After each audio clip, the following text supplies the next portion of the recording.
So, dear students, now we will take an example of Moore machine.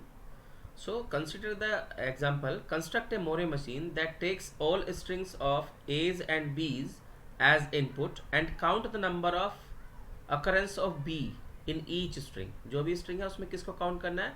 Number of B को. तो जब भी पहले कुछ चीज़ों का आपको यहाँ पे ध्यान रखना है. अगर सपोज करो आपको न्यूमेरिकल आता है कि यहाँ पे अकोरेंस ऑफ बी आता है या अकोरेंस ऑफ ए बी आता है या ए बी ए आता है, तो आपको जो ऑटोमेटा बनाना है, जो डीएफए बनाना है, मोरे मशीन क्योंकि डीएफए के सिमिलर है, तो आप किसके लिए बनाएंगे? एंड विद के साथ. किसके साथ बनाएंगे? एंड विद के साथ. मतलब आपको मैं थोड़ा सा क्लियर कर देता हूँ कि जैसे आपको यहाँ पे दे रखा है, यहाँ पे दिया है सिंपल के अकरेंस ऑफ बी, तो इट मीन्स आपको मशीन बनानी है एंड विद बी के लिए. अगर आपको दिया है अकरेंस ऑफ ए बी, तो आपको मशीन बनानी पड़ेगी किसके लिए? एंड विद ए बी के लिए. ठीक है, किसके साथ बनेगा? And with A B. और जहाँ कहीं भी ए बी आएगा वो उसको देखेगा. किसके लिए बनाएंगे? And with A B. और अगर बोला है कि एवरी आपको काउंट करना है ए बी ए, क्या काउंट करना है? ए बी ए, तो आपको क्या लिखना पड़ेगा? एंड विद ए बी ए. ये सब इस तरीके से बनाएंगे. तो जब भी आपको कोई मशीन कंस्ट्रक्ट करने के लिए आती है, कंटेन के लिए आए या अकरेंस के लिए आए या काउंट के लिए आए, किसी के भी लिए आए, तो आपको क्या करना है? एंड विद के साथ बनाना है जो भी दिया गया होगा, जब तक कोई चीज़ स्पेसिफाई ना की जाए. स्पेसिफाई कैसे, क्या मतलब है, मैं आगे के लेक्चर में बताऊंगा. राइट. तो हमें एक ऐसा मशीन बनाना है जिस ओवर ए कोमा बी, जहाँ पे काउंट करना है. किसका बेस क्या करना है? काउंट करना है. इनपुट लेंगे ए बी की तरह, काउंट करना है number of occurrence of B को. तो सबसे पहले देखो सॉल्यूशन में क्या होगा. आपके पास इनपुट सिंबल क्या दिया है? ए कोमा बी. अब आपको आउटपुट सिंबल खुद से लेना है.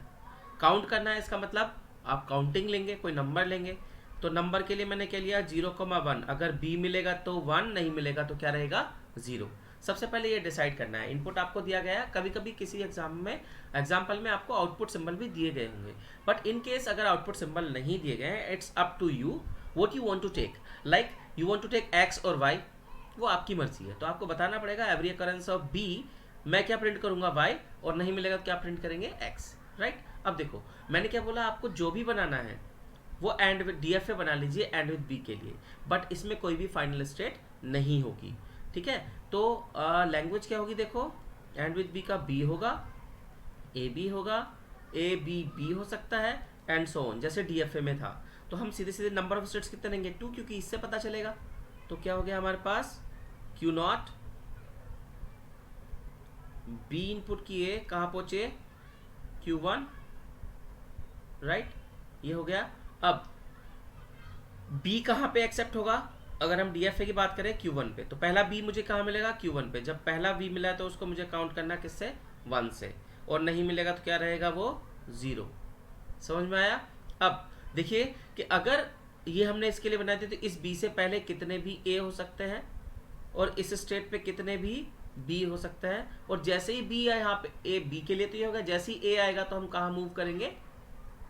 इस स्टेट पे. मैं इसलिए बोल रहा हूँ अगर आपको डीएफए का कॉन्सेप्ट क्लियर है तो मोरे मशीन बनाने में कोई भी प्रॉब्लम नहीं आएगी. बट आपको क्या रखना है कि किस स्टेट पे कौन सा आउटपुट सिंबल एसोसिएट होगा. यहाँ पे क्या है? ये हमारा जो ए है ये है इनपुट, और जो स्टेट के साथ मैंने ऑब्लिक करके लिखा है ये क्या है? हमारा आउटपुट. ठीक है. तो ये इस तरीके से हो गया. आपने मशीन तो बना ली है. अब आप कह रहे हो कि आउटपुट कैसे जनरेट होगा. तो आउटपुट जनरेट करने के लिए देखो क्या होगा, हमें कोई एक इनपुट स्ट्रिंग लेनी पड़ेगी. सपोज करो मैंने इनपुट स्ट्रिंग ली A B B A B, इतना लिया. ठीक है. This is string input string W. अब जब मैंने ये स्ट्रिंग लिया तो मैं इसको पार्स करूंगा. पार्स करने का मतलब क्या है कि सबसे पहले हम एक एक सिंबल को लेंगे. मैंने क्या पास किया? Transition function. क्यू नोट पे क्या पास किया? ए. पहला सिंबल आ गया. तो हम कहाँ रीच कर रहे हैं? क्यू नोट पे. हमने क्यू नोट पे क्या पास किया? Input symbol is a. कहाँ रीच कर रहे हैं? Q note. अब ये तो हो गया ट्रांजिशन फंक्शन, मतलब ट्रांजिशन फंक्शन. अब आउटपुट फंक्शन क्या है? प्रेजेंट स्टेट क्या मिली हमें?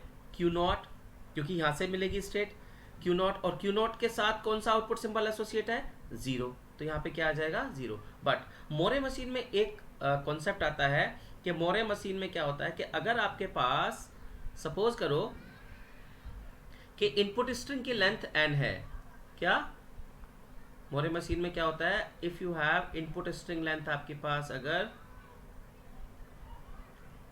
अगर आपके पास इनपुट स्ट्रिंग की लेंथ कितनी है n, दोबारा से देख लीजिए, इनपुट स्ट्रिंग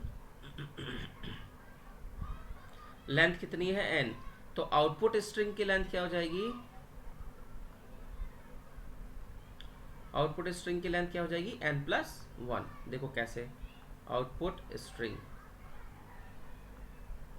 इसकी लेंथ क्या हो जाएगी n+1, क्योंकि मोरे मशीन में क्या होगा, आपका आउटपुट पहली स्टेट से ही एसोसिएट है, तो आपको अगर कुछ भी नहीं करोगे तो आउटपुट तो मिल रहा है ना, क्योंकि फर्स्ट इनिशियल स्टेट भी आपका मतलब स्टेट का जो मोरे मशीन में होता है, जो आउटपुट एसोसिएट होता है स्टेट से है। तो जैसे ही मैं इनिशियल स्टेट पे आऊँगा, मैं कुछ भी इनपुट अगर नहीं करता हूँ तो मुझे आउटपुट मिल जाएगा 0।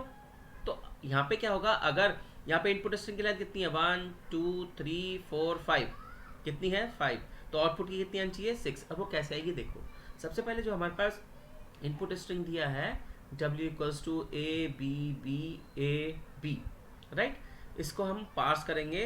तो ट्रांजिशन फंक्शन Q0 में सबसे पहले क्या इनपुट करेंगे, नल, क्योंकि आप कुछ भी इनपुट नहीं करते हैं तो आप कहाँ पहुँचते हैं Q0। और ये तो हो गया हमारा ट्रांजिशन फंक्शन। अब इसका आउटपुट फंक्शन क्या होगा, प्रेजेंट स्टेट कौन सी है Q0, और इसके साथ आउटपुट सिंबल कौन सा एसोसिएट है 0, क्योंकि मैंने क्या बोला था कि जो मोरे मशीन होती है उसका आउटपुट सिंबल किसके साथ एसोसिएट होता है, स्टेट के साथ। जैसे यहाँ पे ये एसोसिएट हो रखा है और यहाँ पे ये एसोसिएट हो रखा है, राइट। तो आपको हर एक इनपुट स्ट्रिंग जो भी लेंगे उसकी जो लेंथ होगी आउटपुट स्ट्रिंग का, आउटपुट स्ट्रिंग की लेंथ उससे ज़्यादा होगी। उसका रीज़न क्या है, क्योंकि आप कुछ भी इनपुट नहीं करते हैं but you are receiving a input output. अगर आप Q0 पे कुछ भी इनपुट नहीं करते तो आप रिसीव कर रहे हैं क्या, 0 आउटपुट, राइट। अब प्रेजेंट स्टेट कौन सी मिली Q0।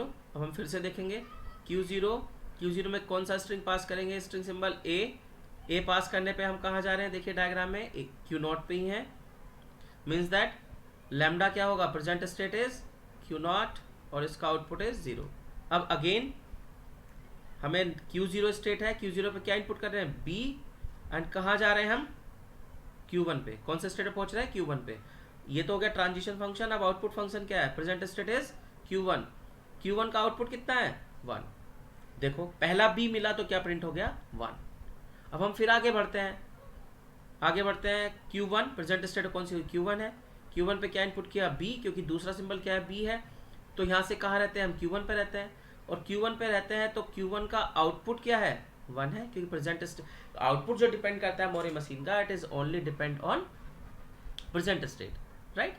अब दूसरा देखिए, अब Q1 क्या क्या प्रोसेस हो गया a b b, अब क्या आता है फिर से a, तो Q1 पे हम क्या इनपुट दें a, तो कहाँ पहुँच रहे हैं Q0, तो प्रेजेंट स्टेट क्या हो गई Q0, तो लैम्डा Q0 पे आउटपुट कौन सा एसोसिएट है 0, राइट। अब देखो थोड़ा सा इधर देख लेते हैं। अब हम कहाँ हैं, अब a प्रोसेस का कौन सा आता है b, तो b देखिए अब क्या होगा, Q0 पे b इनपुट किया तो we are reaching to Q1।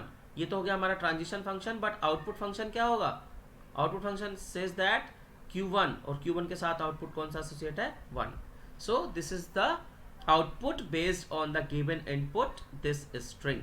इस स्ट्रिंग के बेस पे हमें क्या मिला, आउटपुट मिला, और आउटपुट है क्या, आउटपुट स्ट्रिंग है 0 0 1 1 0 और 1। तो how many character is there, 1 2 3 4 5 and 6, और यहाँ पे कितनी थी लेंथ इनपुट स्ट्रिंग की 5, तो आउटपुट स्ट्रिंग की कितनी आई है 6।